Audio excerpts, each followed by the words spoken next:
بو جعلي واحد ماشان كدعي تاكي waxaa duulaan ku soo degmadan qoladii gobolka Karkaar iyo degmada Qardho waa gart inaadero meeshan consul baa waxa loo dhisay bishii labaad oo sanadkan bilowgiisa waxa loo dhisay golo deegaan gudoomiyaha deegaanka la dhisay waqti badan iyo dadaal badan iyo kharash iyo wax walba waa lagu bixiyay waa gart arrintii noocaas ahayd oo golaha deegaanka ay dhisteen dadkaan gudoomiyay doorteen ay u shaqeynayeen maamulkii gobolka Karkaar iyo maamulkii degmada waxaa soo dhex galay arrimo faragelineed oo gobolka Karkaar kaga imaanayay markasta degmada waa gart shaqadii degmadu lahayd baa gobolku qabanayay baahida iyo codsiyada aan gudbinada laga jawaabi waayay faragelin baa waxa lagu hayay golaha deegaanka dhexdooda iyo shaqaalihii dawladda hoose anaga loo shaqeynayay waxa uu shaqadii aan lahayn baan lagu ixtiraami waayay markaas dhowr jeer baan ka dacwoonay wasaaradda waa kala hadalnay xildhibaano iyo wasiiraan kala hadalnay odayaasha deegaanka iyo mas'uuliyiinta deegaanka wax badan bay kala hadleen arrintaas gobolka Karkaar waa gart walaalo haddii arrintaasi ay jirtay waxaa maanta noo yimi gudoomiyihii gobolka Karkaar iyo taliyihii qaybta iyadoo aan golihii deegaanka la kala dirin sidii sharcigu ahaa iyadoo mataqaanaa aan la fariisin oo aan la dhihin gudoomiyihii hore waa la shaqeyn weynay ama shaqadiisiibuu kasoo bixi waayey maadaama dadku iyagoo u dhiibteen waxa kan awalba hadeerna waxa weeye cid nala shaqeyn karta dadkiina la shaqeyn karta halala dhilgareeyo arrintaas oo dadkii shacabka ah loo bandhigo ciday rabaanna dib ha u doorteen sax waxaa dhacday in lasoo magacaabo gudihii deegaanka oo jooga gudoomiyihii jooga in gudoomiye iyo gudoomiye ku-xigeen jeebkooda lasoo magacaabo lagalama tashan odayaashii deegaanka ee dhaqanka lagalama tashan mas-uuliyiintii deegaanka lagalama tashan dadkii deegaankan iska lahaa oo shalay golaha deegaanka u dhistay oo wanaageeda doonayay oo haddii cidda ay doorteen ay masiirkaas ku filnaan weydo xaq u lahaa iyagu cidda ay rabaan inay soo doortaan si afduubaaba gudoomiye ku-xigeen lagu soo magacaabay saakadina soo aagay la xiriira maamulku ma kula soo sameeyey intuusan soo bixin ama ka hor oo ah in shaqadaadi haka la geliyey walaale wax xiriira lama soo sameyn gudoomiyaha gobolka 3 beri ka hor buu aniga degmada igu yimi isagii wasiirka cadaaladdu sidii caadiga ahayd oo markii uu yimaado aan ula shaqeyn jiray anugu haddii iyala soo xiriiraan soos baan ula shaqeyn jiray haddii ay iyagu gacan dhaaf sameeyaanna mar walba waxaan dhihi jiray joojiye sidaas kuma wada shaqeyn karno nidaamka dastuuriga ana waa dhinac marsantihiin joojiye oo sida waxa weye sharciga ku wada shaqeyno aniga gudoomiyaha gobolka iyagoo sidaas ay tahay haddii shaqada la iga joojiyo ama golaha deegaanka la kala diro waxaan xaq u leeyahay in lala soo xiriiro in la yidhahdo shaqadii waa lagaa joojiyey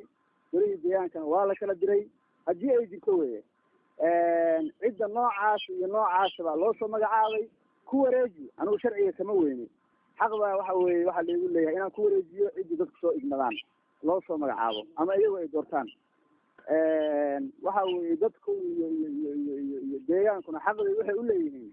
inay ogaadaan masiirkoodii shalay cidday u dhiibteen haddii ay gudan waadayey maanta cidda uhaynaysa inay ogaadaan xaq bay u leeyihiin gudoomiyaha gobolka aniga lama soo xiriirin cid kale lama soo xiriirin labadii qof oo soo magacaabay baa lala soo xiriiray waxaa la yidhi meelna noo gogla qadana noo diyaariya arrinta annago halkaasaan kaga warhelnay u dhibsadeen waxa weeye sheegay waxa weye shacabku kaceen taageero gubeen banaan baxayn ogaan maxaa arrintaa ka jira walaale intuba way jirtaa shacabku waa mudaharaadeen mudaharaadka hadda weli wuu socdaa sawiradiisina waa helaysaa diradeyna waxa weeye waxaa kale oo jira mudaharaad baa jira maleeshiyo hubeysan baa jira wadooyinkii goosatay kacdoon aada u balaaran baa jira dhibaato kastuu sababi karaa arrintaas haddii ay dhacday anigu maadaama weli mas-uuliyaddii aan hayo ama sharci darraha lagula wareegay ama sharci ha lagula wareegay xaq bay igu noqotay inaan wixii waxa weeye ka shaqeeyo dadkii kala dejiyo arrintii waxa weeye sidii mataqaanaaye loo kala badbaadin lahaa ummadda iyaga dhexdeedana loo kala badbaadin lahaa iyaga iyo dawladdina loo kala badbaadin lahaa ka shaqeeyo ciidan maleeshiyaadkii wadooyinka gooyey oo arrintaa ka dhiidhiyayay degmadooda la burburinaayo ku doodayay wadooyinkii waa ka qaadnay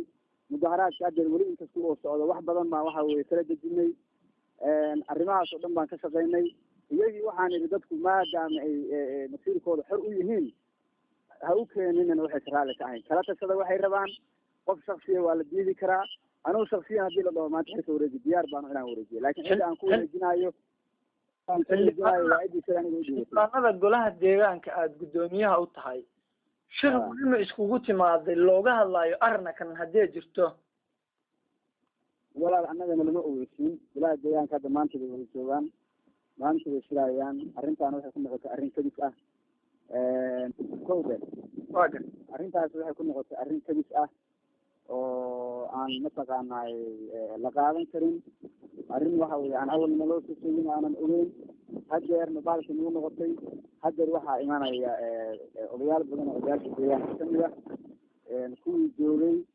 waxay leeyihiin waxa weye anaga waxa kan waxa weye gobolka waxaa ahayd in anaga nagala tashado in wax nalaka weydiiyo xataa haddii cid la keenayo dee dadka cidda ay rabaan oo la shaqayn karta oo mas-uuliyadda qaadi karta in mataqaanaaye arrinta labaad oo waxa weye dadka kicinaysa waxa weye dadka iyagu keeneen waa dadkii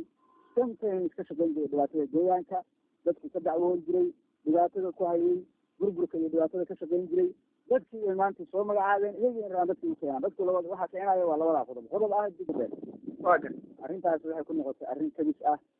oo aan mataqaanay la qaadan karin arrin waxa weye aan awalna loo soo sheegin aanan ogeyn hadeerna baalka nagu noqotay hadeer waxaa imanaya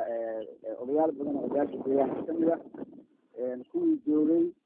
waxay leeyihiin waxa weye anaga waxa kan waxa weye gobolka waxaa ahayd in anaga nagala tashado in wax nalaka weydiiyo xataa haddii cid la keenayo dee dadka cidda ay rabaan oo la shaqayn karta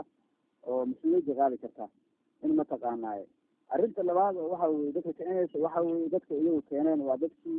sometimes ka shaqayn jiray dhibaatada deegaanka dadkii ka dacwoon jiray dhibaatada ku hayay burburka iyo dhibaatada ka shaqayn jiray dadkii ay maanta soo magacaabeen iyagii in rabaan dadkii u keenaan dadku labada waxaa kicinaya waa labadaa qodob ah golaheeda deegaanka iyo maamulkooda la burburinayo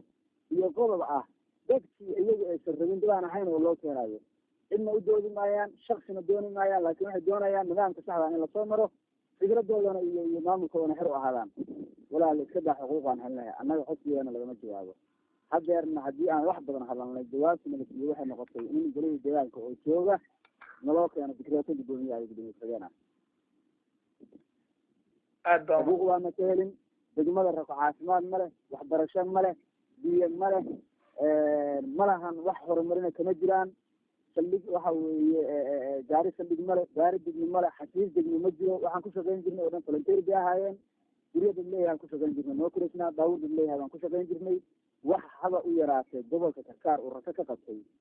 ma jirto waa 100% la dhihi karaa wayna muuqataa markaantiya leedahay aan ka ahayn inay dhibaato iyo faragelin joogta ku sameeyaan taa maanta ugu dambayso